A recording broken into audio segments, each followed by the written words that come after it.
Hi, friends and families. So this week's learning kit had these boards in it. We call these GeoBoards, and they're geometry boards.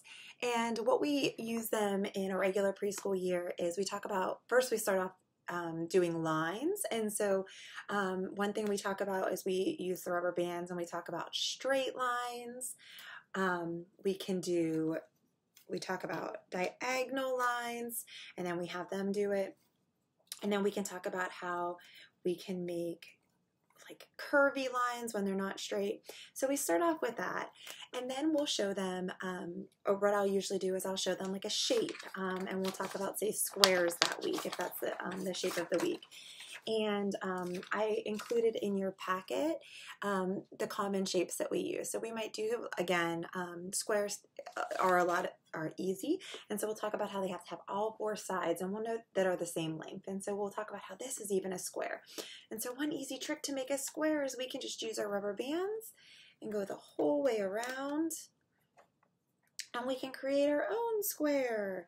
And we say, and then once we make our square, we talk about how each of these pegs is the same distance apart. So let's make sure that we have the same number, because that'll show us that it's the same length on all sides. So we'll count 1, 2, 3, 4, 5, 1, 2, 3, 4, 5, and the whole way around. So we talk about, yes, this has to be a square because we covered 5 pegs here and 5 pegs here and 5 and 5.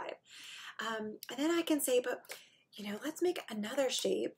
What happens if I remove one peg here,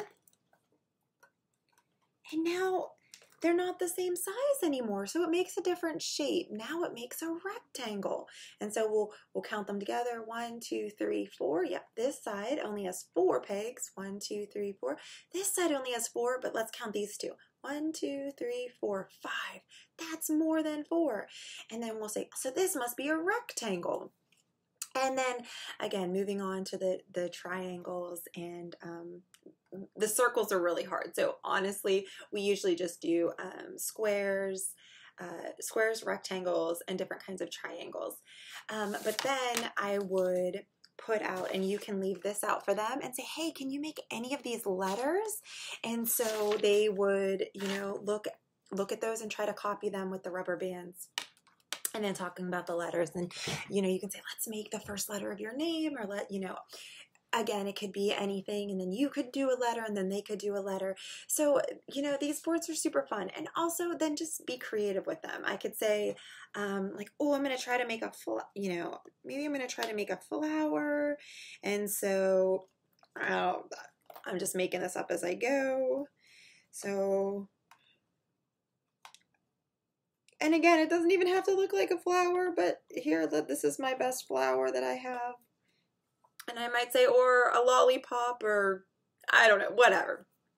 But they can just play with the rubber bands. And again, another great thing is allowing them to do the rubber bands, because that pulling motion, again, is strengthening their fingers, it's strengthening their arms, it's doing so many different things. So these boards are always fun. I always tell the students in the classroom, once the rubber bands disappear, we can't play this anymore, and that would be so sad. And so always making sure that once they're finished, be like, did you put the rubber bands back on? Yep, they're stuck. I can't wait to play with it again. So teaching them that responsibility about like cause and effect. Like if you lose the rubber bands, then we can't play that game anymore.